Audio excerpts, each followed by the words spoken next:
Պարոն վարչապետ, հայտնի դարձավ, որ Ադրբեջանից կրկին վարելանյութ է գալիս։ Սա ինչպես է լինում, կառավարությունը բենզին վարելանյութ կրողներին տեղյակ է պահել, ասել է, որ կարող եք արդեն Ադրբեջանից ձեռք բերել, ներկրել, սա արդյոք բոլոր ընկերություններին է տեղյակ պահել, գործընթացը ինչպես եղել, դա հանրության համար անհայտ է, սա կխնդրեմ պարզաբանեք, եւ արդյոք Ադրբեջանն էլ հետաքրքրված է հայկական ապրանքներ ներկրելով, եւ եթե այո, ապա այս փուլում կոնկրետ որ ապրանքների շուրջ քննարկումներ կան։ Փոխվարչապետերի հանդիպման ժամանակ Ադրբեջանի փոխվարչապետը արտահայտել է պատրաստակամությունը Ադրբեջանի վաճառել նավթամթերք։ Հայաստանի կառավարությունը նախնական ուսումնասիրելով դաշտը այն գործարարներին, որոնք մեր գնահատմամբ հակված չեն լինի դրանից քաղաքական ակցիա սարքել, ասել, որ օրինակ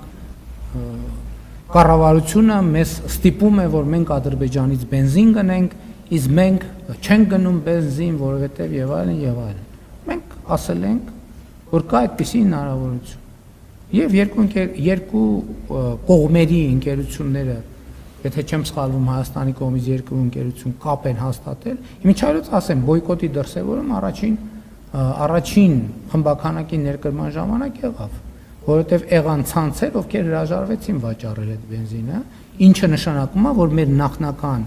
մտահոգությունը եւ մտավախությունը ճիշտ էր։ Եվ հիմա 1, 2, 3, 4-ին ես կարծում եմ, որ բոլորի համար հասկանալի կլինի, որ այդ շուկան եւ հնարավորությունը բաց է բոլորի համար եւ ով ուզենա կարող է դրանից օգտվել։ Այսինքն որևէ ուրիշ այլ սահմանափակում չկա։ Հիմա անկեղծ ասած տենց process-ներ կան, որ Հայաստանը եւ Ադրբեջանը պոտենցիալ ապրանքների ցանկեր են փոխանակում, թե ինչ ձեռք բերելու եւ ինչ վաճառելու եւ ինչ գնելու հարցում են հետաքրքրված եւ process գնում է, երբ որ նորություններ կլինեն կիմանանք։ Այսինքն կա քննարկում։ Ես գիտեմ, որ նախնական ապրանքախմբերի ցանկեր են փոխանակվել, դեռևս ուսումնասիրության process է գնում։ Հաջորդ հարցը շատ հեռուստաընկերություն։ Պարոն վարչապետ, սահմանազատման գործընթացը ներկայացվում է որպես խաղաղության գործիք, սակայն գոնե այս պահին հասարակության համար պարզ չէ դրա հաջորդ քայլը եւ այս տարվա մասով կոնկրետ ինչ անելիքներ կան եւ արդյոք ամբողջական սահմանազատումից հետո Հայաստանի Հանրապետության իշխան տարածքներից ինքնական դուրս կգան ադրբեջանական զորքեր։ Ես երկրորդ հարցին բազմիցս անդրադարձել եմ եւ սահմանազատման գործընթացը հենց դրա մասին է, որ ճշգրտվեն փոխադարձաբար ճանաչված տարածքները Ալմա-Աթայի հռչակագրի հիման վրա։ Դուք գիտեք, որ երկու երկրների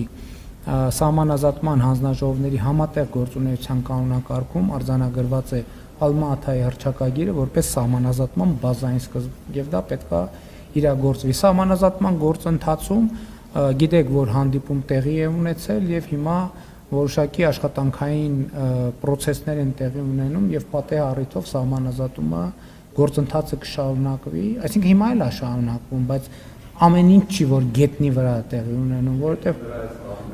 գետնի վրա իհարկե տեղի կունենա, որովհետեւ հատկապես կապուղիների եւ թրիփ ծրագրի մեկնարկի համատեքստում առնվազն պետք է սահմանի հատվածները սահմանագծվեն, որպեսզի կոմունիկացիաները սկսեն աշխատել եւ այո, ես գիտեմ, որ ակտիվ աշխատանք է գնում գետնի վրա, երբ որ լինի համապատասխան տեղեկատվությունը կլինի։ Նկատի ունեմ նախատեսված է, բայց ինքը նրբություններ ունեցող աշխատանք է, հիմա այդ նրբությունների փաստաթղթային նախապատրաստությունների վրա աշխատանք է տեղի ունենում։ Հաջորդ հարցը Պարոն Փաշինյան, դուք ասում եք, որ նպատակ ունեք փրկել հայ առաքելական եկեղեցին եւ բարենորոգել։ Հիմա իմ մոտ բնական հարց է հնչում, դուք չեք ուզում հայ առաքելական եկեղեցին փրկել օրինակ Ադրբեջանի գործողություններից, ասպատակություններից, հա, մենք գիտենք, որ Ադրբեջանը ամենօրյա ռեժիմով Արցախի տարածքում ոչնչացնում է հայկական մշակութային ժառանգությունը։ Թե ձեր գործողությունները միտված են նրան, որ եկեղեցուց այդ սեփականությունը Արցախի եկեղեցիների խլվի եւ ավելի հեշտությամբ ադրբեջանցիները այդ գործողությունները իրականացնեն, ավերեն մեր վանքերն ու եկեղեցիները հազարամյա եւ հայ առաքելական եկեղեցին հայցեր ներկայացրել միջազգային դատարան Շուշիի կանաչ ժամի հետ կապված դուք խոսում եք հայցերը հետ քաշելու մասին, փաստորեն եկեղեցին հայցեր է ներկայացրել, արդյոք սա նշանակում է, որ ձեր հակասությունը իրականում սա է հենց կաթողիկոսի հետ, եւ եթե հայցերը հետ չվերցնի եկեղեցին, ինչ եք անելու։ Հայաստանի եւ Ադրբեջանի հարաբերություններում կան բազմաթիվ հարցեր եւ այդ հարցերը պետք է անդրադարձ ունենան խաղաղության գործընթացում։ Մենք կենտրոնացած ենք խաղաղության եւ միջպետական հարաբերությունների հաստատման մասին համաձայնագրի ստորագրման եւ խաղաղության հետագա ինստիտուցիոնալացման վրա։ Եվ մենք բոլոր հարցերը դիտարկում ենք այս տրամաբանությամբ եւ այս առաջնահերթությամբ։ Ինչ վերաբերվում է ոչ պետական, ոչ միջպետական հայցադիմումներին, դրա հետ կապված ես որևէ մեկնաբանություն չունեմ։ Դուք գիտեք, որ կա կարգավորում խաղաղության համաձայնագրում միջպետական հայցերի վերաբերյալ եւ այդ կարգավորումները ուժի մեջ կմտնեն ստորագրումից եւ ավերացումից հետո։ Իմ վեճը կաթողիկոսի Կտրիչ Ներսիսյանի հետ այն է, ինչի մասին ես հրապարակային խոսել։ Ես ընդհանրապես թաքուն վեճեր չունեմ։ Վեճի ամբողջ իմաստն է, որ վեճը, բանավեճը հրապարակային։ Շնորհակալություն, պարոն վարչապետ, տեղեկություններ վերջերս տարածվեցին, որ տարեսկզբին Հայաստան կայցելի ԱՄՆ փոխնախագահ J.D. Vance-ը կխնդրենք հաստատել կամ հերքել եւ եթե այո այցելելու է, ապա հնարավոր է, որ այդ այցի շրջանակներում մեկնարկի թրիփ նախագիծը։ Գիտեք, նման մակարդակի այցերի 100%-ով հաստատված լինելը պետք է համարվի դրա մասին պաշտոնական հաղորդագրություն։ Այսինքն եկեք շարժվենք այդ տրամաբանությամբ։ Հաջորդ հարցը Հաննային Պարոն վարչապետ, Եվրամիության պաշտոնյաներից մեկը, եթե չեմ սխալվում, Կայա Կալասն էր, ասում էր, որ Եվրամիությանը Հայաստանի համապատասխանությունը 37% է։ Կարող եք մանրամասնել, որ ոլորտում է, որ այդ համապատասխանությունը ապահովել է այդ 37%-ը եւ որ ոլորտներում է, որ բացերը շատ են։ Ճիշտ ասած չեմ կարող այս պահին բարդ հարց եք տալիս, չեմ կարող այս պահին կոնկրետացնել, ճիշտ ասած տեղյակ չեմ, երբ նման բան հայտարարել։ Նախորդ տարվա վերջերին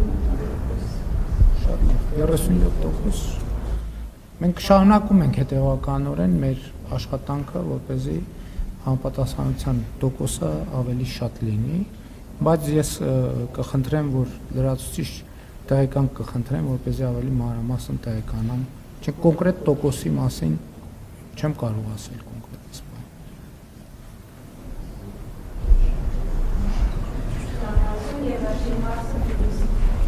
Շնորհակալություն, պարոն Փաշինյան, Հայաստանն ընդգրկվել է World Travel Index-ի ճանապարհորդության համար աշխարհի ամենապահով երկրների ցանկում եւ 193 երկրների շարքում 13-րդն ենք մենք, որը 90.27 ինդեքսով լավագույնների շարքում է։ Վարկանիշը ցույց է տալիս, որ այս երկրները առաջարկում են ճանապարհորդության անվտանգություն լավագույն պայմանները։ Այս ուղղությամբ ինչ է արել Հայաստանի Հանրապետությունը եւ ինչ քայլեր են շարունակվելու իրականացվել, որպեսզի մենք բարելավենք մեր դիրքերը։ Մենք շարունակելու ենք բնականաբար իրավակարգի ամրապնդման ուղղությամբ արտաքին եւ ներքին անվտանգության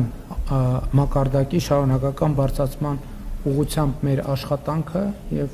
համոզված եմ, որ այդ աշխատանքի արդյունքները, այդ դիրքերը ավելի կբարելավեն։ Շնորհակալ եմ։